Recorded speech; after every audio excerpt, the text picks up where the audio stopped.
This is my natural hair. Luscious, isn't it? Are you over 50 and thinking about writing a book? Better yet, have you already started? Well, I've got some tips for you. But what if you're younger? Well, aren't you lucky living on 4 hours a night of sleep and able to eat whatever you want? Well, listen up, Junior. These things will help you too, so you should hang around and get a head start on this. After all, now is always the best time to start. Welcome to The Edge, where I explore writing, world building, and how to use AI to enhance your creativity. If this sounds like your thing, you're in the right place. So, why am I, of all people, talking about writing a book in your 50s? That's a good question. I understand why you're confused. As devilishly handsome as I am, you probably think I'm in my 30s and far too young to be running around bald, much less talking about what to do in your 50s. Well, I'm sorry to burst your bubble, but I am, in fact, well into my 50s. And yes, this is my natural hair. Luscious, isn't it? Well, if you're like me, you might be thinking about retirement and the end of whatever career you've had, but I'll let you in on a little secret. You're not coming up on the finish line. In fact, you're only at the halfway mark. And retirement, really? That's what people think about when they're dead inside. Don't be that person getting old, stumbling around in zombie mode. No, don't be like that. Don't just wait for the curtain to fall. You're not dead yet. In fact, these are your best years. So live it up, follow your dreams. And if one of those dreams is to write a book, then sit the fuck down and lend me your ear because I'm about to tell you how to do that. First, I'm going to talk about why this is a great time for you to write. At this age, you have so much more going for you than you did when you were younger. And believe it or not, it's easier to write a book now than it would have been 20 or 30 years ago, both in terms of your time, your concentration, your knowledge, and the tools and technology that are available. Like that little pinky count there. First, you've got experience, lots of it, some good, some bad, but all of it giving you more stories to tell and more wisdom and insight to share. No matter how much is in your bank account, you have a wealth of life experiences to draw from. And whether you want to write fiction or nonfiction, your life experiences give your writing depth and authenticity. You've lived through triumphs and challenges, love and loss. You've seen it all. This rich tapestry of experiences will infuse your writing with a depth younger writers spend years developing. And you get that for free, right out of the box. Next, there's perspective. As we age, our perspective on life broadens. We learn to see things from multiple angles, to understand complex motivations, and appreciate the nuances of human behavior. You long ago learned that nothing is simple, nothing is black and white, nothing is an either or. You've learned that real life and real life challenges lie in the gray areas, areas where experience and knowledge matter more than passion, enthusiasm, or desire.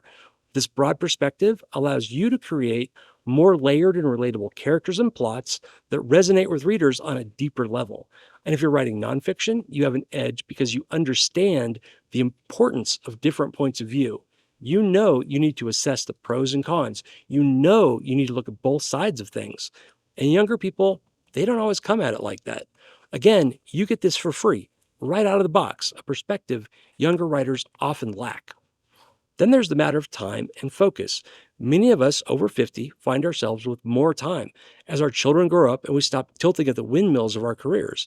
And a lucky few even enter retirement or semi retirement early. This newfound time could be a golden opportunity to focus on writing. Without the constant hustle and bustle of earlier decades, you can dedicate quality time to your craft, allowing your creativity to flourish without as many interruptions. Think about all those stories you've accumulated, the insights you've gained, the passions you've nurtured over the years. Now is the perfect moment to channel all of that into your writing, whether it's fiction, a memoir, or any genre you're passionate about. Your unique voice and perspective are what the world needs to hear. But hang on, because there are some challenges that come with age. So we have to talk about the elephant in the room. No, not that one. I'm talking about how fucking old you are. We're going to talk about some of the challenges you might face when writing over 50 and how to overcome them. But don't worry, you've got this. These tips are just as relevant for younger writers, especially the last one, so don't check out just because you were born a few years too late. So what challenges will you face when writing a novel over 50? And more importantly, how can you overcome them? First, Health and energy. It's no secret that as we age, we experience physical challenges. Oh, we're going to see what the noise does here. That's the problem with living where I live. First up, health and energy. It's no secret that as we age, we experience physical challenges. It might be back pain, eye strain, or reduced energy levels. Everyone is different, but on a long enough timeline, we all find our bodies don't work the way they used to, and we all face hurdles. But don't let this deter you. No matter what your challenges are, there are simple strategies to help manage these issues. For example, make sure to take regular breaks when writing, a short walk, some gentle stretching. These can do wonders for you. And younger people, you'll benefit from this too. Also consider investing in an ergonomic chair and a good desk setup to reduce discomfort. I highly recommend a sit-stand desk so you can change positions during those writing marathon sessions because trust me, once you get into this, you might sit down and write 4, 5, 6, 7, 8 hours at a time, and you're going to love it, and you need to take care of your body while you're doing that. You are planning to have marathon writing sessions, right? So what about technology? The world is filling with a plethora of tools and software. Just knowing where to start can seem overwhelming, but the good news is you don't have to master them all. Start with the basics, like a fly. Start with the basics, like word processing software, and gradually explore more advanced tools when you're ready. I'm just checking the framing on the camera. When you try a new tool or get curious about what's out there, check YouTube. There are plenty of reviews and tutorials here, and then there's the whole rest of the internet you can explore. Between online tutorials and community forums, you can find how-tos on anything, and you can learn at your own pace. And don't be afraid to ask for help. Many writers have been where you are, and most of us are happy to share our knowledge. It's a very friendly community. Then there's the boogeyman, the monster hiding under the bed, the demon that stalks every writer, young or old. This is not unique to people our age. Every writer faces this. But for an older writer, especially one writing seriously for the first time, this one thing is usually the biggest obstacle you have to overcome. And I'm not talking about the any key, despite what boomers are thinking. I'm talking about self-doubt, those nagging thoughts making you question why you're even trying. It's natural to feel unsure, especially if you're starting later in life. You might think, can I really do this? The answer is yes, you can. Start with yes is a famous sales mantra, and it's good for writers too. Always start with yes. You can do it. This is your time. Start now. A good way to overcome self-doubt is by setting small, manageable goals. Write a few hundred words a day, a few days a week. Then add more days. Before you know it, you'll have pages and pages of your story. But be sure to start small. Start with a goal you can hit. Expecting too much too early is almost certain to discourage you, to trigger all sorts of negative emotions, and you don't want to deal with that. Start small. Encourage yourself. Build up. Another strategy is to join writing groups. Engage with fellow writers. This provides support, motivation, constructive feedback, and it can boost your confidence. And you'll be surprised how many people are exactly where you are. And the more people you get to know and talk to, you'll start to share common experiences and learn from each other. Remember, every writer faces challenges regardless of age. What matters is your passion and commitment to telling your story. Embrace the journey and don't let those elephants hold you back because it's worth it. It's worth starting and it's worth the effort. Now let me tell you about the rewards of writing over 50. So stick around. And I don't want to be ageist here. These benefits come to every writer who puts in the time and the effort to create something. Writing is in many ways its own reward. It sharpens your mind. It gives focus and an outlet for that creativity that's been bottled up for too long. But here's some specific benefits you can look forward to. First, you'll find personal fulfillment. A story, a book, a memoir, a blog, whatever you're writing, you'll find writing itself is a deeply satisfying and therapeutic process. When you put your thoughts, experiences, and imagination onto the page, you create something that is uniquely yours. It's a wonderful way to express yourself and to explore your creativity. Many find that writing also helps them process their emotions and reflect on their lives in a meaningful way. Next, think about creating a legacy. For many people, this becomes increasingly important as you get older. Your book can be a lasting gift to your family, your friends, and future generations. It's a way for you to share your stories, wisdom, and insights with others. And it lasts longer than a phone call, longer than a Facebook post, again, for the boomers out there, and longer than TikTok for you youngins. Probably longer than a YouTube video, to be honest. Imagine your grandchildren and great grandchildren reading your words, learning from your experiences and connecting through your stories. It's a powerful way to leave a mark and contribute something of lasting value. And I might be squinting a little bit because the sun is getting bright out here. And finally, many of us are rewarded with a sense of community. Writing can feel solitary, but it's a unique endeavor that connects you with other writers and readers. Joining a writing group or attending workshops, even participating on online forums, all of these can introduce you to a supportive network of people who share your passion. The writing community is full of encouragement and camaraderie, offering feedback, inspiration, and friendship. There are a few trolls out there too, and remember not to feed them. Some people are just assholes, doesn't matter what age you are. Don't treat with those people, just put them aside. Moreover, the joy of sharing your work with others can't be overstated. When you publish your book, you're not just telling a story. Golf cart.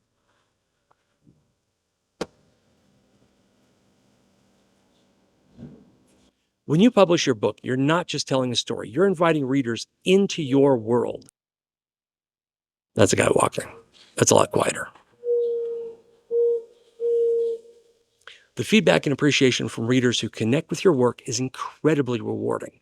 Knowing that your words have touched someone's life is a special kind of fulfillment. So embrace the rewards of writing, whether it's the personal satisfaction of creating something meaningful, the joy of connecting with others, or the legacy you're building. Writing over 50 is a journey filled with wonderful experiences. Are you ready? Have I convinced you to give this a try? Great.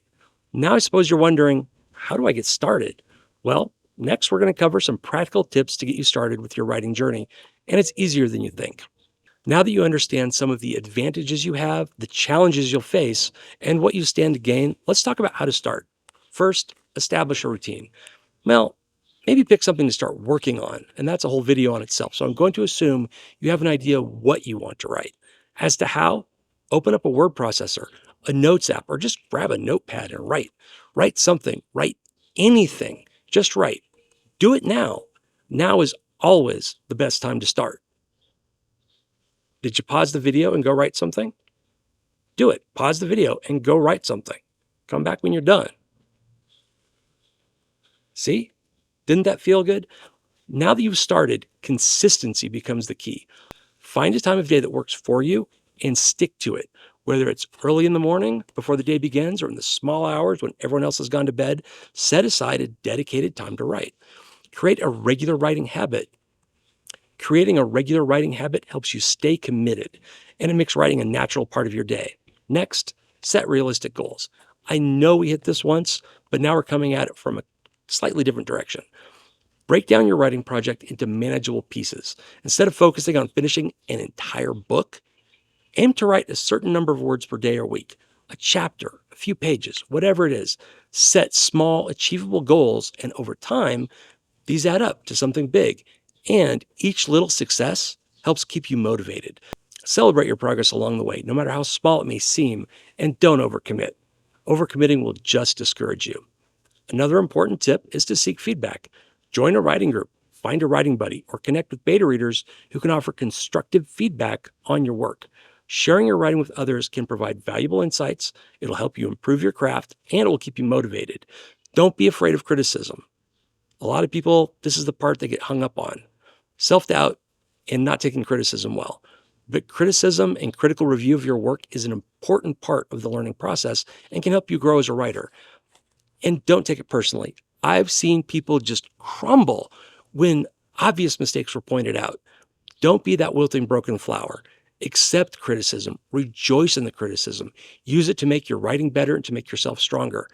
Accept that feedback graciously and evaluate it on its own merits. Never assume something is good just because you want it to be good, and never assume something is terrible just because you don't trust yourself. Listen to the feedback. Understand how your writing looks through someone else's eyes. Ask follow-up questions if you're not quite sure where they're coming from or what they're poking at. But it's your project at the end of the day. So whatever comments come in, whatever feedback you get, criticism or praise, evaluate it, think about it, but then judge it on your own terms. You decide what to accept or to reject when you get that feedback. Additionally, don't forget the power of reading. Reading widely in your genre and beyond can inspire you, expose you to different writing styles, and enhance your storytelling skills. Pay attention to what you enjoy and analyze what makes it work for you. Reading is a great way to fuel your creativity and to improve your craft. Last, be kind to yourself. Writing is hard. It's a long, hard, sounds like a different kind of video. It's a long, hard, lonely journey with endless ups and downs. Some days can feel like the words flow effortlessly, and other days, every keystroke feels like a struggle. But embrace the process, stay patient, and don't be too hard on yourself. Remember, every writer faces challenges, but persistence and consistency will see you through. So pick something to work on, establish a routine, set your goals, seek feedback, read widely, and be kind to yourself. You're on an exciting path, and I can't wait to see what you create. Thank you for watching. And if you found this helpful, do the things, and I'll see you again for more tips on writing, world building, and using AI to enhance your creativity.